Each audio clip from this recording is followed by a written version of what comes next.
ina muka dosa, ina muka bar zuciya, ina muka bar tausayi. Mun kasance mutanen kirki, mutanen baki, gida babu de, zuciya abu de. Hako ya shigo ya zama dan gida, ba mu san kiyayya ba, ba mu san mugunta ba. Mun rayu da kadan mu godde da komai, abinci karaba, ruwa karaba. Ba kudi ke girmama mutum ba, halin kirki shine arzikin mu. Amma yau sunan Arewa yana kuka, sunan Arewa yana zubar da hawaye. Waye waye Arewa ta waye kafin kasa ta zama kabari. Waye waye Arewa ta waye kafin albarka ta gudu. Kasa mai kyau tana zama kufai, garin salama yana zama taro. Waye waye Arewa ta waye, lokaci baya jira mu.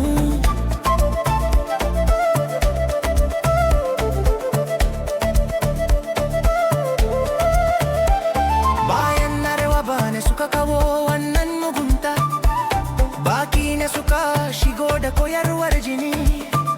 Suna satar yara, suna rusa gida, suna fekawa da sunan addini.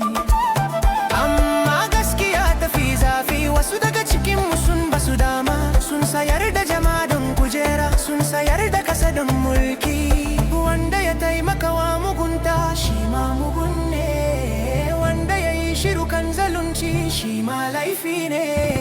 Waye waye Arewa ta waye kafin jini ya zama ruwan sama.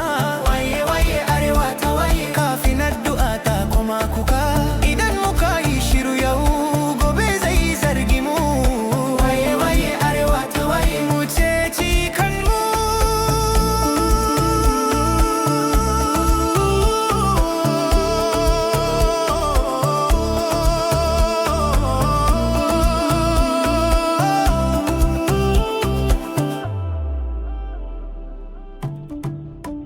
Allah bai barin zalunci, addu'ar wanda aka cuta tana hawa.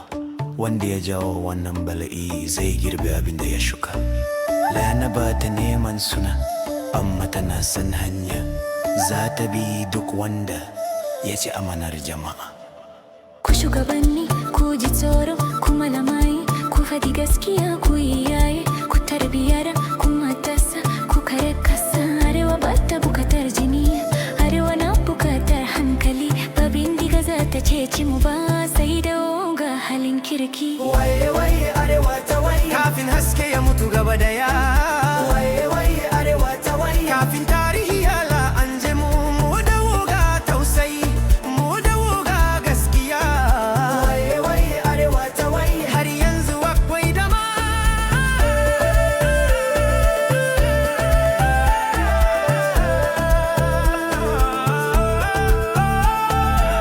Arewa gida ce, ba filin janaiza ba. Idan muka tashi